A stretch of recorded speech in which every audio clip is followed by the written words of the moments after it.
Alright boys, kakatapos lang natin i-torque lahat and actually hindi ko na film kasi I also struggled anyway, na-time ko na tong ating timing belt. So i-explain ko na lang sa inyo kung ang proper way ng pag-time natin So anyway, ito natin sa pag-time ng ating mga engine. Kung makikita nyo, ang crank pulley nyo meron siyang markings. Ayan, tatlo dito and then isa.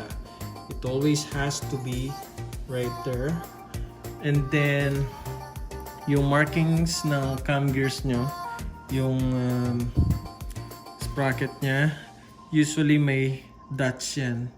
So, dito yung sa akin. Para maging malaman na time yan, dapat itong dalawa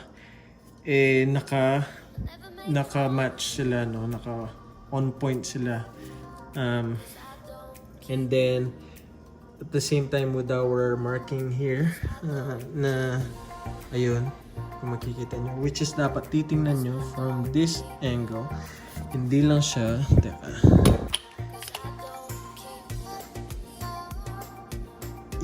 yan ang pinaka on point. So naging on point din natin yung ating mga dots. So anyway, to begin, to start with, first, tulad na sabi ko, yung mga camshafts natin are supposed to be yung lobe nilang top dapat outward sila, So iset nyo point by point, and then so at this point hindi pa nakalagay yung timing belt. Ipwesto nyo na rin itong ating crank pulley to center. And then centered sila. So there's a trick usually. What I do before I put over the timing belt, itong cam natin dito, i-adjust nyo siya i-off nyo siya ng 1 tooth. Which is itong marking na to, ilagay nyo siya dito. Kasi paglagay ng timing belt over, maramdaman yung may loose siya dito. So para kapag nailagay nyo na, unain yung lagay to. So after, halimbawa, na-off nyo na to, ilagay nyo na tong timing belt, unahin yung ilagay dito sa exhaust side. And then, once na ilalagay nyo na yung intake side, asahan nyo na gagalaw tong belt natin and cam towards the intake. Kaya mapapadali yun ilagay yung timing belt over dito. So, I hope nagigets nyo to. Mas usual, to be honest, diba, mas okay kung ipakita, but I'm sorry, my bad na hindi ko na film. So anyway, once that's done, ay ilagay nyo na, i-tighten nyo. So, sorry. Bago lahat, naka-loose yung tensioner natin, di ba? Para loose yung ating timing belt. So, yun. Let's jump back forward. So, once na nailagay nyo na over, iikot nyo ang ating crank pulley ng counterclockwise. Dapat 4 na ikot to. Antayin yung makita nyo dyan. Antayin nyo yung mga marking natin na yun na magtugma ulit. So ikot nyo. Second rotation to. Second. 4 dapat para magtugma itong mga marking natin na to the other side. It takes 4 full rotations. So third. Sorry, ang hirap gawin ng one hand to. Anyway, ilagay natin siya dito. Mahirap, hindi makikita. So ayan, this is our last one. Antayin nyo, ayan, malapit na. So wait nyo. There you go. So after full rotations, dapat I hope na bang pinapanood nyo to, kung gusto nyo matutong mag-time ng makina nyo nag-take notes kayo. Once na after ng full rotations ng crank pulley, kapag itong mga markings natin nag-connect na on point ng ilang degree ba yan? Anyway, basta yung ayan. Once na nag-match yan, check nyo yung marking nyo sa crank pulley. Once, so ayan, yung atin very on point siya, ano. So match siya dyan, match din siya dito. That means naka-timing na siya. So after nun, once na okay na lahat ito, our last step would be to check yung tension ng ating timing belt. Ang timing belt natin dapat ang proper na hindi mo siya ma-rotate na ma-twist ng ganyan ng 90 degree. Ayan, ma-tight na yung sa atin. Same as the other side. Hindi na rin, no? So, ang gawin nyo muna is i-loosen nyo tong tensioner ulit. Loosen nyo siya all the way. Make sure na hindi nagagalaw tong crank pulley. And cam gear sa process ng pag-tighten ng tension, anong tawag nito? Timing belt, ano? Once na na-loosen nyo to ng all the way loose, makita nyo tong meron tayong spring dyan. Kung makikita nyo. Ayan. Kung makita nyo yung spring natin na yun, naka-hook siya doon. Ang gawin nyo, gumamit kayo ng alambre. I used ganito lang. So, halimbawa, ito yung spring na yun, ganito siya. Ganito yung nakasabit siya, no? Let's say this, nakaganyan siya. So, i-hook nyo siya ng ganito. Ano na kayo ng alambre. And then, ialis nyo siya dun sa yung bakal na yun.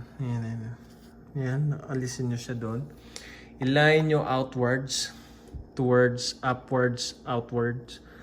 And then, hatakin nyo, hold nyo siya na dapat nakahila siya. While nakahila yun, maramdaman nyo na to na yung timing belt natin magte-tension siya. You can even check, if you let it go, maglulusen yung tensioner natin, and yung timing belt maglulusen siya. Makita nyo gaganyan yung goma. Di ba pag tighten yung goma yung pressure ininipis siya. So pag hinila nyo yun, makita nyo to nag-tighten siya. Then that's when you tighten our tensioner bolt, ano. And then tighten nyo yun. Once na tighten na, check if yung tension niya is di nyo na matwist ng 90 degrees. So if that nandun ka na, that's good. And then i-torque muna tong ating tensioner bolt ng I think it's 40 degrees or no 40 foot-pounds or 47, sorry if I'm not mistaken, but I torqued mine 47 just to make sure. So after nun, then you should be good. And yun yung pag-time ng ating engine. Right boys, ayan, we are ready to put this girl back in. Ayan, so i-mount na natin siya, and then i-drop na natin siya sa ating engine, guys.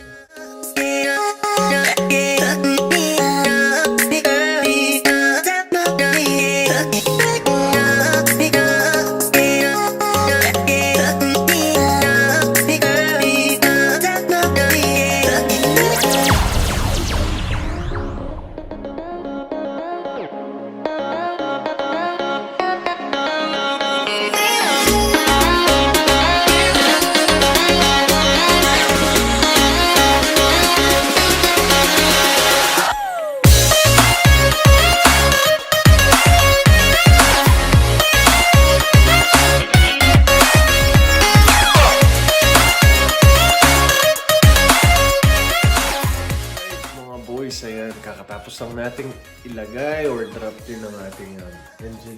So, actually, tinatapos ko pa ngayon. Kakapart ko lang ng mga mount bolts natin. And tinatapos ko lang ngayon tapusin yung mga lines natin and mga plugs. So, para wala tayong na-miss. Tinitake-time ko, iniisa-isa ko. And so now, actually, I'm almost done with electric wiring. Tinatak ko rin sila para hindi sila nakalitaw. So, as much as possible, we want to minimize yung mga nakikita natin kuryente. So, ngayon, ibabalik naman natin is yung ating turbo kit. So, let's go!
It's actually another day. So dinalagay ko na lang ngayon yung sa ibaba natin. Binabalik ko yung shift linkage natin and yung exhaust natin. And then after that, it would be our suspensions next para matapos na natin siya. So, ayan, tuturuin ko sa inyo kung paano natin magbalik ng or magtanggal ng shift linkage. So, baba. Okay, so, ang pagpalit ng shift linkage is, of course, mag-duck down kayo. Let's make some room here, boys. Anyway. So, ayan. Ito yung mismong sa shift natin, So, yeah, sorry, mahirap. So, ayan yung sa cambio natin. So, ang gagawin nyo is i-bolt down nyo ito. Or kung magtanggal naman kayo is itong dalawa. Tanggalin nyo, which goes to those two. Ayan. And then, ang paglagay naman nito is yung sa, ayan na yung sa shift linkage. So, papakita ko, meron akong clip nung tinatanggal ko siya kung paano yung pattern niya. So, ayan.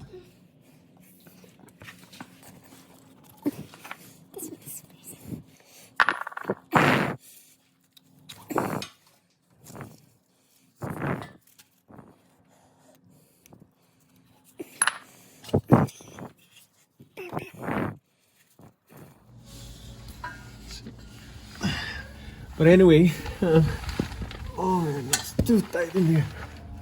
So ilalagay na natin. And then, lagay na natin shift linkage. And para din may lagay na natin yung ating exhaust. So, let's go.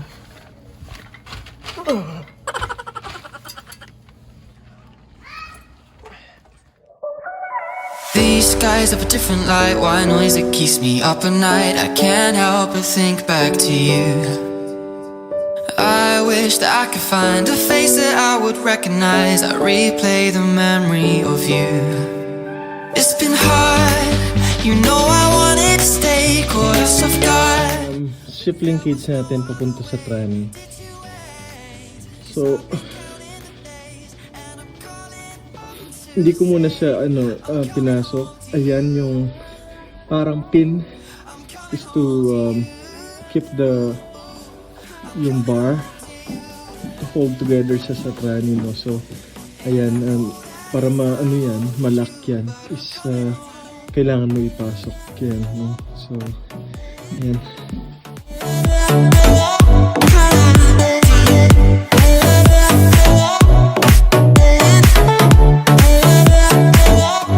I'm coming home to you.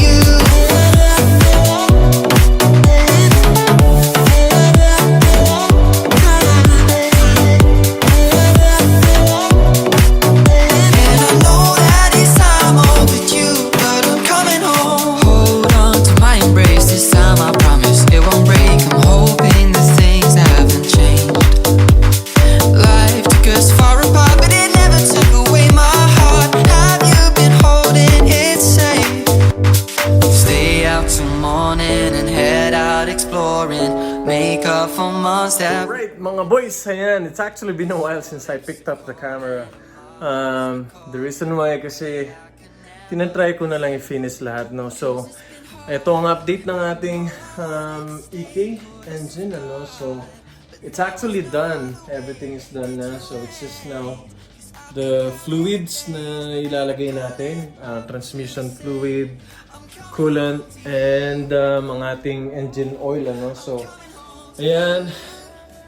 Ayan, ang ating engine, ang pinagpaguran natin, no? So, at the end of the day, it's all worth it, mga boys. So, actually, pinapress ko na rin yung lower ball joint. So, itong dito sa passenger side suspension natin is all good na. All set and ready.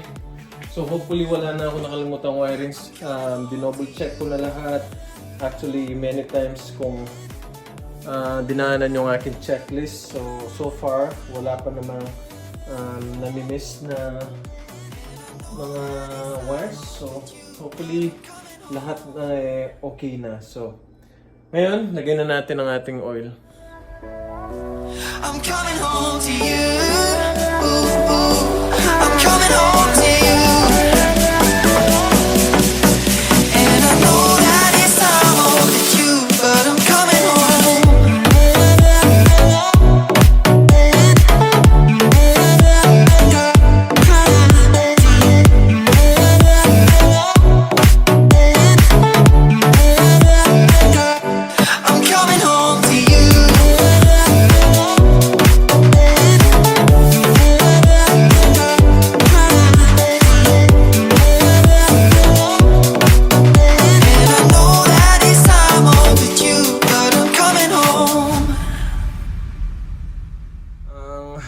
First oil natin na kumbaga para lang ngayon, para fresh start natin, is gumamit muna ako ng Castrol Edge 5W30.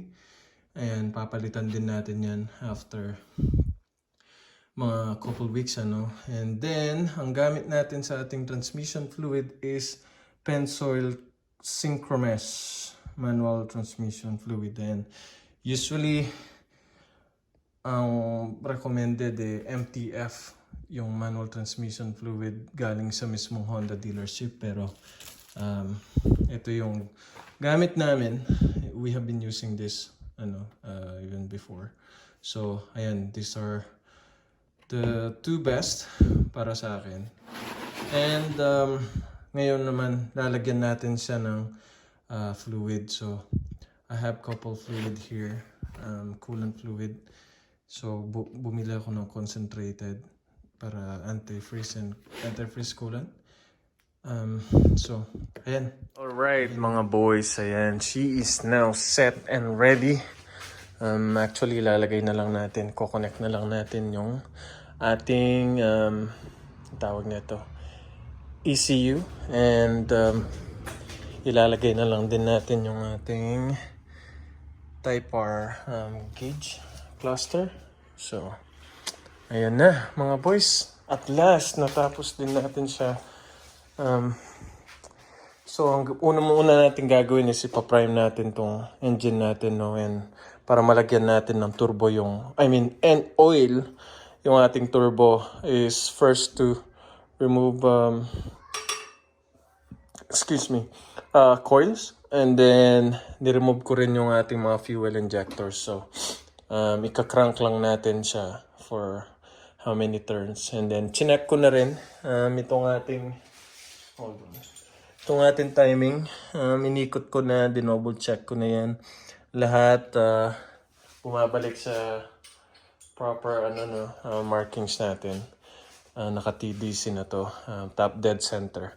So, ayan, hopefully, wala tayong nakalimutan. I've been going through the connections, wirings, several times na so far wala pa naman ako nakikitang namimiss natin, And yeah, as of now, nagtitake time lang ako while going through everything is, ayan, nilalagyan lang natin siya ng dress up na mga bolts natin. Meron tayong, these are JDM password bolts. Lalagyan din natin tong ating tawag na to, head, pero later on. Actually, bumili ako kasi ako ng 3 colors. Meron tayong silver, yellow na parang gold. So, and meron tayong neochrome. Balak ko itong neochrome ilalagay natin siya sa head. But, so yan, prioritize muna natin yan is to start her up. And we'll see. We'll go from there. I've been checking underneath then. So far, wala naman tayong leak, no? After nating i-fill up yung ating ilagay yung ating mga fluids. So far, so good, mga boys. Ayan. Finally. Sorry. It took me a while. Kasi, unti-unti ko lang siya. Hindi ko siya nirarust. Kasi, every time na may spare time lang. And of course, our priority time is for our family. Sa mga nakaka-relate sa akin dyan na may mga pamilya na and mga kids, And sa mga binata pa, payo ko lang is enjoy your single days while you can, man. Because once you get into my stage or sa mga katulad natin ka-Berks na may mga family, boy oh boy, it's a never-ending cycle, man. Like, nakakapagod. And at the same time, it feels really good coming home from work na, talagang makita mo may family ka na nandun waiting for you. So, anyway, let's go back to our EK. So far, so good, mga boys. Now, ang gagawin na lang natin is to connect our ECU. And then, as I've said, lagay natin yung ating Type R cluster. And meron tayong biniling goodie na ilalagay natin na window visor, So, I've had this for a while. Pero, dapat lalagay ko sila dun sa ating sedan. Pero, might as well lagay natin dito sa white hats natin. So, ayan. Let's get into it, mga boys.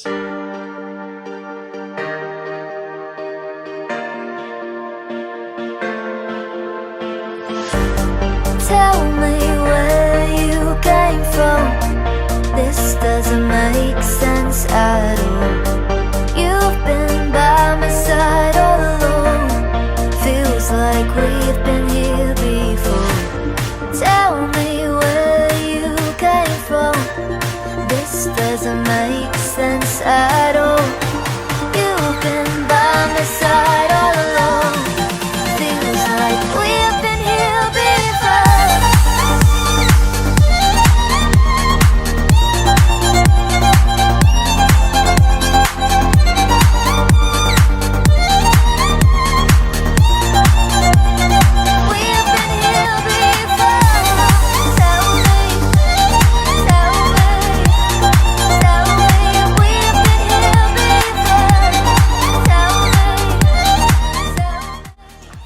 Alright, mga ka-Berks. Ayan, nilagay na natin ang ating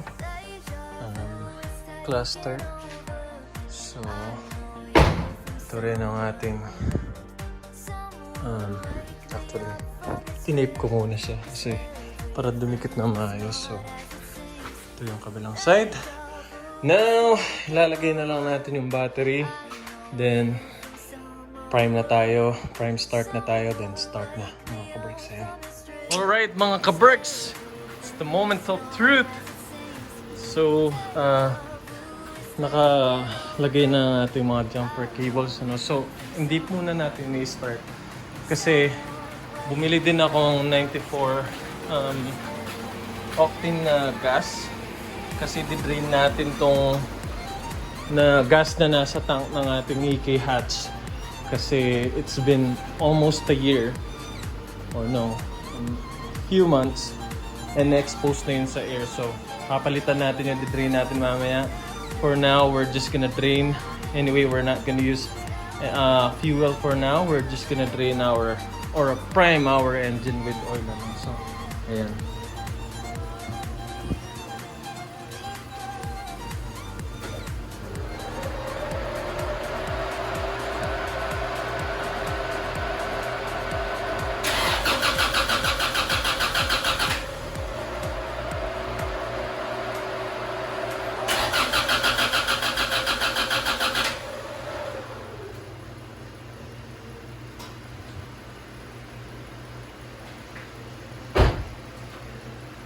Yes, boys!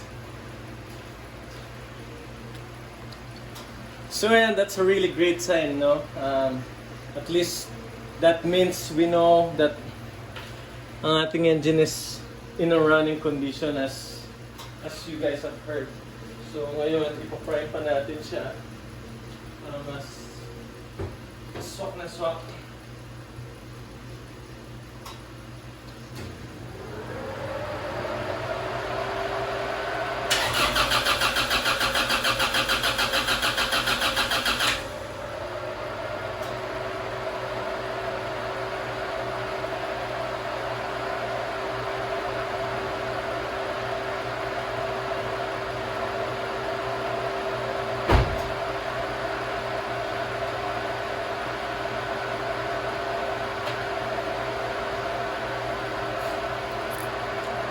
Really great, boys. It's really great to see.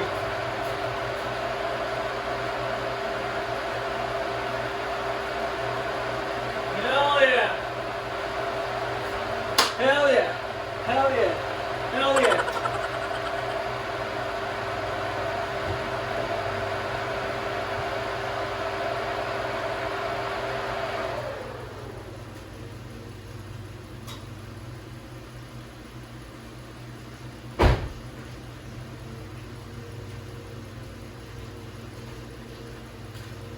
Okay, i-drain naman natin ngayon ang ating engine.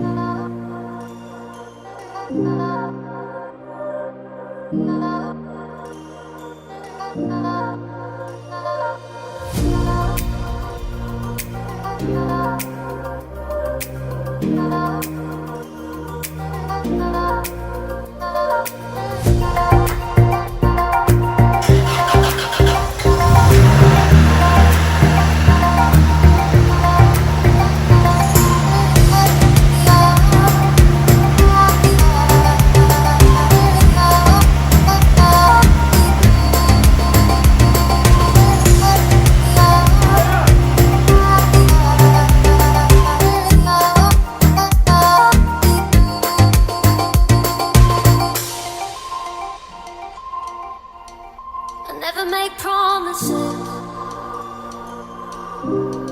'cause I don't keep them. Okay, test drive lang natin mga ka-birds. Dito lang tayo sa may way. Alright, it feels ano siya,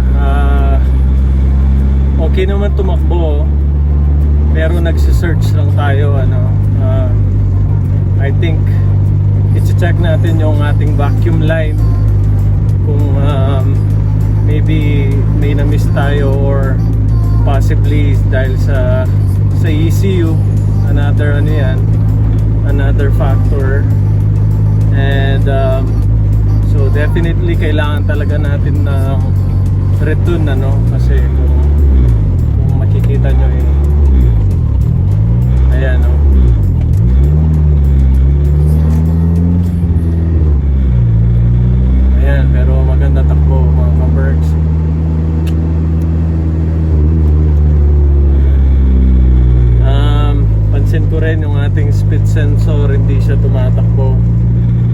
gumagana. RPM, gumagana siya.